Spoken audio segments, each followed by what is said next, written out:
In October of 1351, an English plowman sat down to supper. On the table sat dark bread, a bowl of pease pottage, and a mug of weak ale. Almost no meat, no sugar at all. Nothing from a package, because packages did not exist. By every modern instinct, that supper looks like punishment. But run it through today's nutrition science and something strange happens. It beats the way we eat now. More than half the calories in the average American diet come from ultra-processed food. His number was 0. So the experiment is simple. You eat what he ate every day for 30 days. Some of what happens to your body you will like. Some of it you will not. And waiting on day 31 is the catch that kept him trapped every single March. Tonight we run that experiment week by week. The menu itself, what the first days do to your gut, what your blood is doing by week 4, and why the whole thing collapses on day 31. But this story does not start in your kitchen. It starts with what was actually on his table, and we know that table surprisingly well. Manor accounts, harvest contracts, and household records logged food obsessively because on a medieval estate, food was payroll. There is also a reason 1351 makes a good starting point. England was 3 years past the Black Death, which had carried off somewhere between a third and half of the people who used to bring in the harvest. The labourers who survived could suddenly bargain, and one of the first things they bargained for was better food. Harvest meals start appearing in estate records in remarkable detail. Wheat bread, cheese, herring, ale, precisely because employers now had to compete to feed their workers. Parliament was alarmed enough to pass the Statute of Labourers that very year, trying to pin wages back to what they had been before the plague. It largely failed. Supper was improving anyway. So what was on that improving table? The foundation was bread, and not the loaf you are picturing. The everyday bread was maslin, a dense mix of rye and wheat ground coarse, raised on a living sourdough culture, and baked into heavy loaves built to last the week. A working man could put away 2 pounds of it in a day. Hold that rye in mind because it carried a hidden risk the era came to call St. Anthony's fire, and we will meet it before the month is out. Beside the bread came pottage, the slow pot of peas, beans, leeks, onions, and garden greens, thickened with oats and flavoured on good days with a small cut of bacon. That pot fed the household at midday and again in the evening, all year long. To drink there was ale, not the strong kind. Households brewed a weak everyday ale from barley, light enough that it stood in for water at nearly every meal. Then came what the period called white meats, which meant dairy. Cheese, curds, buttermilk, a little butter, and eggs when the hens cooperated. Fresh meat was rare. A pig slaughtered in November had to stretch across the whole year, so bacon worked as a seasoning cut small into the pot, not a slab on a plate. And sugar barely existed down here. Honey was a luxury sold dear, and the practical sweetener intake of a field labourer rounded to 0. What filled the diet out was the garden and the calendar. Apples and pears in autumn, nuts gathered from the hedgerows, cherries and berries in their brief seasons, and whatever the wart's bed could spare for the pot. Nothing travelled far, and nothing appeared out of season, which means the menu you are copying is really October's menu. Remember that, because it is going to matter. Now read that same menu the way a dietitian would. Whole grain sourdough bread, a daily stew of legumes and vegetables, fermented dairy, very little red meat, no added sugar, no refined flour, and nothing an industrial food scientist ever touched. Strip away the mud and the rough wool, and the ploughman's supper reads like a meal plan a cardiologist might sketch on a napkin. Now weigh what the experiment deletes. Coffee, soda, candy, white bread, breakfast cereal, takeout, packaged snacks, and every single thing in the freezer aisle. For 30 days, the entire modern food supply simply switches off. That is what you are signing up for. The same food. Every day. For 30 days. The repetition is not a flaw in the experiment. The repetition is the experiment. Day 1 tastes rustic, almost charming. Day 3 is when your body starts sending messages. The first message is usually a headache. The average American runs on about 17 teaspoons of added sugar a day, folded quietly into cereals, sauces, breads, and drinks. On the Peasant menu, that number falls to 0 overnight, and the body treats the loss as a small emergency. People who cut sugar abruptly describe headaches, irritability, and cravings with a real physical edge, typically peaking in the first 3 or 4 days.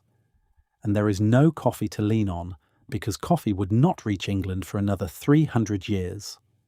Done honestly, the caffeine leaves the same week the sugar does, and it announces its exit the same way, right behind the eyes. Then your gut weighs in. A typical modern eater takes in around 15 grams of fibre a day. The Peasant menu, built from coarse bread, peas and beans, delivers several times that, and your digestive system is simply not staffed for the workload. The first week brings bloating, gas, and a stomach that will not stop commenting.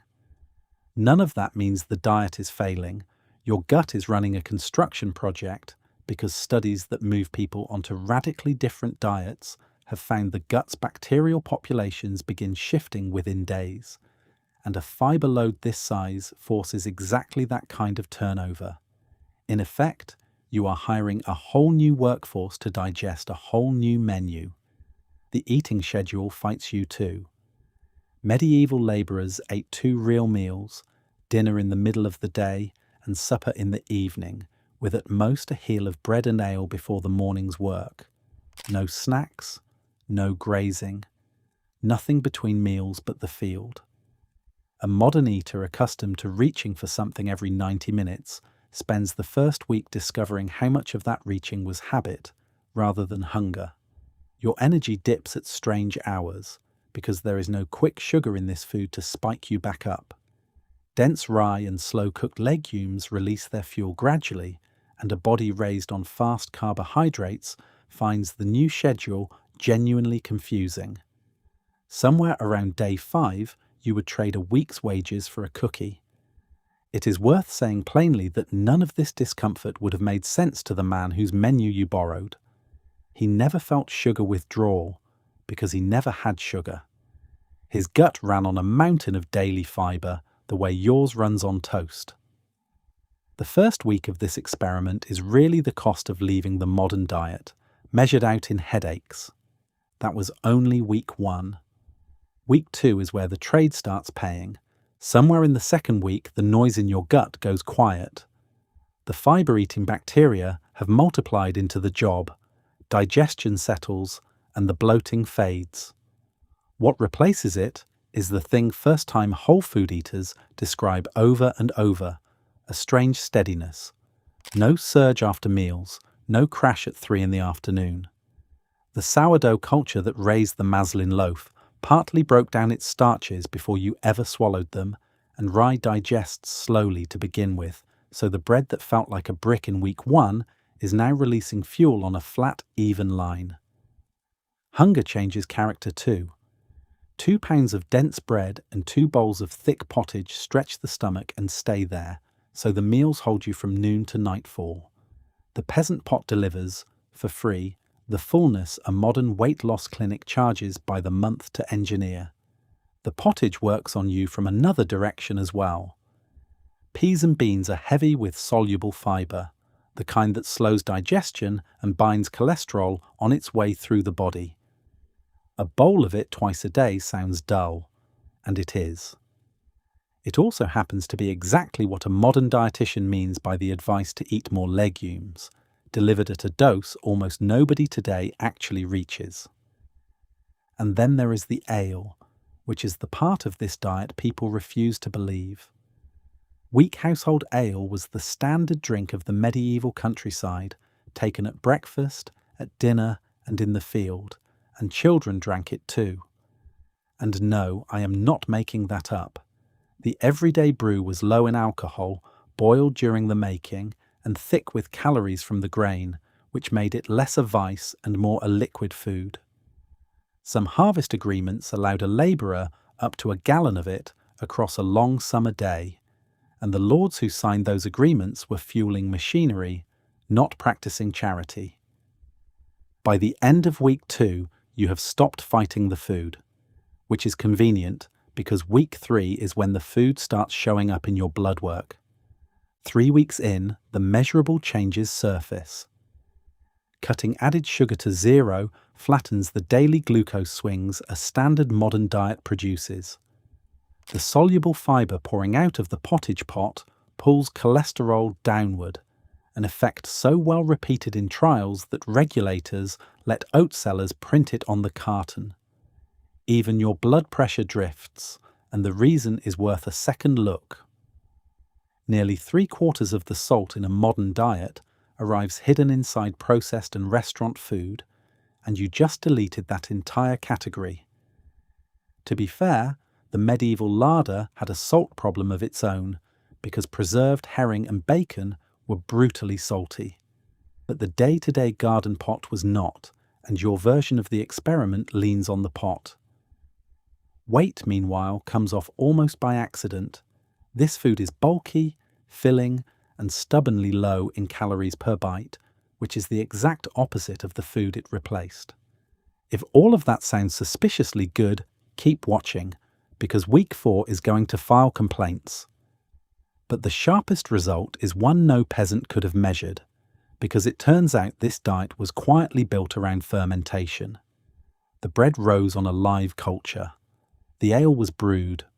The cheese, the curds, and the buttermilk were all transformed by microbes before they were eaten. In 2021, researchers at Stanford ran a controlled trial that put ordinary adults on a diet rich in exactly those kinds of fermented foods and watched 19 different markers of inflammation fall across the study. Chronic inflammation sits behind heart disease, diabetes, and a long list of modern misery. A 600-year-old field menu targets it by accident 3 times a day. None of this has to stay a thought experiment either.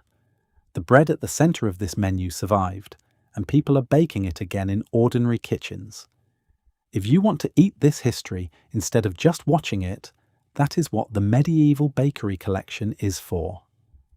The Practical Recipes book walks you through the everyday loaves themselves. The Sourdough Manual is for catching and keeping a living leaven of your own, the way every peasant household did. And the Sourcing Guide tells you where to find the right heritage grain. You will find all 3 at the Medieval Way store. Enter week 4 and the stretch of this experiment that nobody romanticizes. The last week is where the bill arrives, and the first line on it is boredom. The same bread, the same pot, the same weak ale, morning after morning. A peasant kitchen had its comforts: garden herbs, onions, the occasional scrap of smoked pork, but it did not have variety as we understand the word, and by day 24, the monotony stops being quaint and starts feeling like a wall. Researchers who study appetite lean on this effect deliberately, because eating the same thing daily reliably suppresses the urge to overeat. It is one more quiet reason the weight falls off. It is also the reason almost nobody would last day 31 by choice. By now you have also learned what medieval people meant by appetite. When dinner is the same pot every day, hunger becomes the seasoning. Estate workers prized the rare feast days, goose at Michaelmas, meat at Christmas, precisely because scarcity kept flavour sharp all year. Your 30th bowl of pottage teaches you the same lesson from the inside. The second line on the bill is fuel. Historians who have costed out medieval harvest rations put a labouring man's intake somewhere between 3,000 and 4,000 calories a day, and he burned nearly all of it behind a plough or a scythe. The diet and the workload were a matched set. Run the same menu through a desk job, and the arithmetic tilts the other way. You may find yourself underfueled, dropping weight past the point of benefit, and short of the protein a modern training habit expects. His menu was engineered for his day, and nobody now living works one of those. 2 pounds of bread and a gallon of ale sound gluttonous until you set them against 10 hours behind a plough, 6 days a week. The third line on the bill was danger, the genuine kind. That beautiful rye carried a stowaway. In damp years, a fungus called ergot could grow unseen in the grain, and bread milled from a poisoned harvest could strike a whole village at once with burning limbs, convulsions, and hallucinations. This is the risk we flagged at the start, the affliction the era called St. Anthony's fire and blamed on demons rather than the loaf. Medieval eaters had no way to see it coming. You, running this experiment on inspected modern flour, are protected by testing regimes the plowman could not have imagined. That difference matters more than it first appears, and it points at the real ending of this story. You started this experiment in October. His October looked just like yours. His March did not. Day 31 is where your version of the story and his version split apart. You stop. You bank your results. The steadier blood sugar, the lighter frame, the better numbers, and behind you the entire modern food system stands ready the moment you want anything at all. The ploughman had no day 31. His menu was never really a diet in our sense of the word. It was a calendar he was obeying, and the calendar had a cruel back half. The supper we started with was an October supper, eaten at the fattest moment of the farming year. The harvest was in, the pig was fattening towards slaughter, the garden was still giving. But a grain store is a countdown, not a pantry. Through winter the bread got darker and the pot got thinner, and by early spring the household entered the weeks. Medieval people feared most when the old grain was nearly gone and nothing new was ready to cut. The same diet that spent October making him strong spent March making him smaller. He watched his own children get their portions first. In a truly bad year, that spring gap did not just pinch, it killed. Medieval life gave the gap its own grim routines. Spring was the season for thin pottage, for bread stretched with ground beans, for checking the store loft twice a day, as though counting could make grain multiply. The 30 days you just completed sampled the system at its annual peak. Run the same experiment starting at winter's end, and the menu shrinks to dark bread, dried peas, salt bacon if any remains, and little else, with the next harvest still 5 months away. So the honest verdict on the 30-day experiment is a strange one. The medieval peasant diet may be the healthiest eating pattern you can borrow from history, and it still belonged to some of the most food-insecure people who ever lived. The food was never the danger. The calendar was. What made his eating punishing was not what sat in the bowl, but the fact that he could not step away from it in any season for the whole of his life. You can. That single difference, the supermarket standing silently behind your experiment, is worth more than every superfood in it. It also explains something historians keep finding in the bones. Medieval skeletons often carry the marks of childhood years when growth simply stopped, lines laid down in teeth, and long bones during the hungry springs a body grew through. The diet could build a strong adult and still leave those marks because the calendar always got a vote. Which is why the smart way to end the 30 days is not to quit and not to continue, but to keep the 5 habits the ploughman would have begged to make reliable. Bread from whole grain, raised slow on a living culture. Legumes every single day. Something fermented at every meal. Sugar demoted from a staple back to a festival. Meat used as seasoning rather than centerpiece. Those 5 moves carry nearly all of the measurable benefit of the entire experiment, and none of them requires you to fear the spring. They are also, not coincidentally, among the cheapest items in any store, exactly as they were in 1351. The real question was never whether you could eat like a peasant for 30 days.